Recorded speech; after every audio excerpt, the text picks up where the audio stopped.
ಸನ್ಮಾನ್ಯ ಸಭಾಧ್ಯಕ್ಷರೇ, ಅರ್ಜುನನ ಒಂದು ನಿಮಿಷ ಸುನೀಲ್ ಕುಮಾರ್, ಒಂದು ನಿಮಿಷ ಅವ್ರಿಗೆ ಅವಕಾಶ ಕೊಟ್ಟಿದ್ದೇವೆ. ತಾವು ಕೂತ್ಕೊಳ್ರಿ, ಸರ್ ತಾವು ಮಾತಾಡಿ. ಒಂದು ನಿಮಿಷ. ಅರ್ಜುನನ ಸಾವು ಸಂಭವಿಸಿದಂತ ಸಂದರ್ಭದಲ್ಲಿ ಅವ್ರು ಮಾತಾಡಿದ್ರು.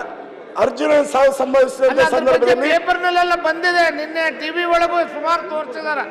ಈಗ ಅದ್ರ ಬಗ್ಗೆ ಚರ್ಚೆ ಬೇಜವಾಬ್ದಾರಿ ವರ್ತನೆಯಿಂದ ಅರ್ಜುನನ ಸಾವಾಗಿರ್ತಕ್ಕಂಥದ್ದು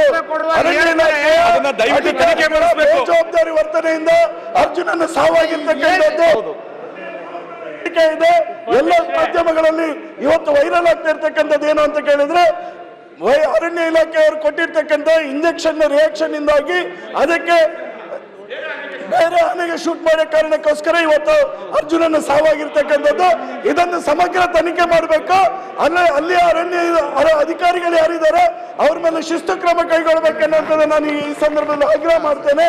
ಅದ್ರ ಮೇಲೆ ಏನು 60 ವರ್ಷ ವಯಸ್ಸಾದ ನಂತರ 60 ವರ್ಷ ವಯಸ್ಸಾದ ನಂತರ ಆನೆಗಳನ್ನು ಬಳಕೆ ಮಾಡಬಾರ್ದು ಎನ್ನುವಂಥದ್ದು ಸರ್ಕಾರದ ಆದೇಶ ಇದೆ.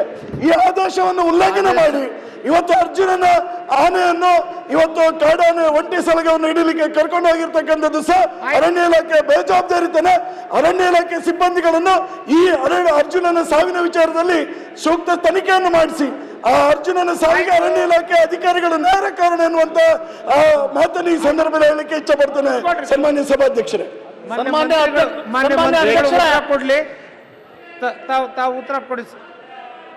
ಕೊಡ್ತೀವಿ. ದಯಮಾಡಿ ಅರಣ್ಯ ಸಚಿವರು ಮೇಲ್ಮನೆಯಲ್ಲಿದ್ದಾರೆ, ದಯವಿಟ್ಟು ಸನ್ಮಾನ್ಯ ಅಧ್ಯಕ್ಷ ಒಂದು ನಿಮಿಷ ಸಮಯ ಕುತ್ಕೊಳ್ರಿ. ಅಲ್ಲ, ಮಂತ್ರಿಗಳು ಎದ್ದಾರ, ಅಲ್ಲಿ ಅವ್ರು ಹೇಳ್ತಾ ಇದಾರ.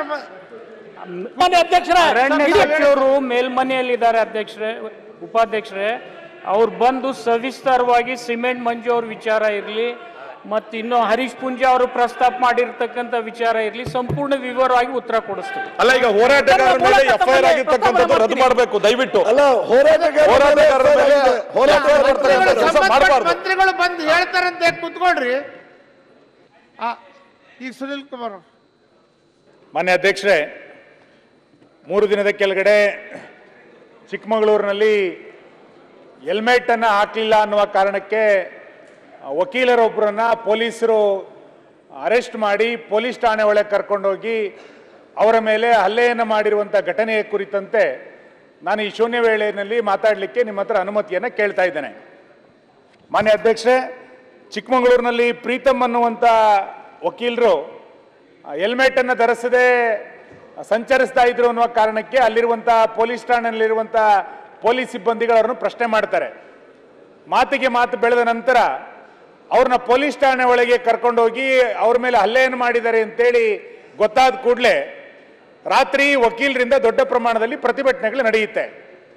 ನಾನು ಸರ್ಕಾರವನ್ನ ವಿನಂತಿ ಮಾಡೋದೇನು ಅಂತ ಕೇಳಿದ್ರೆ, ಇದನ್ನ ಖಂಡಿಸಿ ಪೊಲೀಸರು ಕೂಡ ರಾತ್ರೋರಾತ್ರಿ ಪ್ರತಿಭಟನೆಯನ್ನ ಮಾಡಿದ್ದಾರೆ.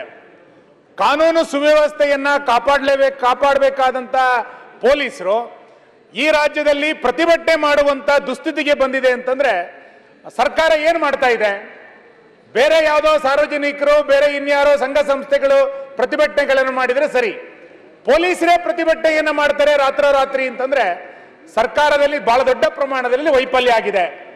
ಅದಾದ ನಂತರ ಪೊಲೀಸ್ ಇಲಾಖೆ ಪೊಲೀಸ್ ಸಿಬ್ಬಂದಿಗಳ ಮೇಲೆ ಕೇಸನ್ನ ಕೊಟ್ಟಾಗ ಪೊಲೀಸ್ ಸಿಬ್ಬಂದಿಗಳ ಮೇಲೆ 307 ಕೇಸ್ ಆಗಿದೆ. ನನಗೆ ಬಹಳ ಆಶ್ಚರ್ಯ ಆಗ್ತಾ ಇರುವಂತದ್ದು, 307 ಕೇಸ್ ಹಾಕಿದ್ದ ಪೊಲೀಸ್ ಅಧಿಕಾರಿಗಳ ಪೊಲೀಸ್ ಸಿಬ್ಬಂದಿಯನ್ನ ಸ್ಟೇಷನ್ ಬೇಲ್ ಅನ್ನ ಕೊಟ್ಟು ನಂತರ ಅವ್ರ ಮೆರವಣಿಗೆಗಳನ್ನ ಮಾಡ್ತಾರೆ. ನನಗೆ ಗೊತ್ತಿಲ್ಲ, ಇಲ್ಲಿರುವಂತಹ ಸಚಿವರು ಉಳಿದಂತವ್ರು ಹೇಳಬೇಕು, 307ಗೆ ಸ್ಟೇಷನ್ ಬೇಲ್ ಎಲ್ಲಾರೆ ಸಿಕ್ಕಿದ್ಯಾ?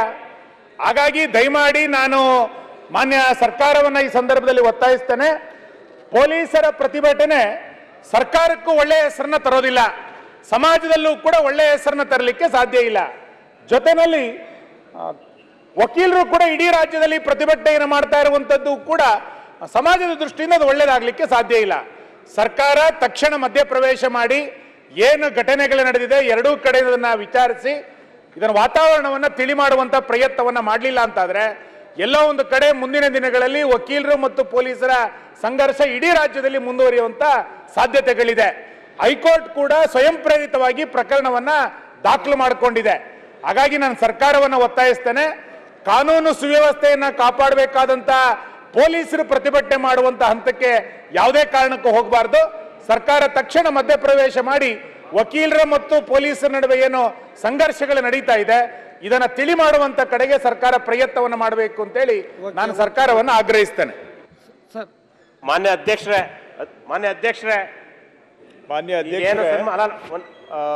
ಮಾನ್ಯ ಸದಸ್ಯರು ಹೇಳಿರುವ ವಿಚಾರವನ್ನ ಸರ್ಕಾರ ಗಂಭೀರವಾಗಿ ತೆಗೆದುಕೊಂಡಿದೆ. ಗೃಹ ಸಚಿವರು ಅದಕ್ಕೆ ಉತ್ತರವನ್ನು ಕೂಡ ಅವರ ಕಡೆಯಿಂದ ಕೊಡಿಸ್ತೇವೆ. ಎಸ್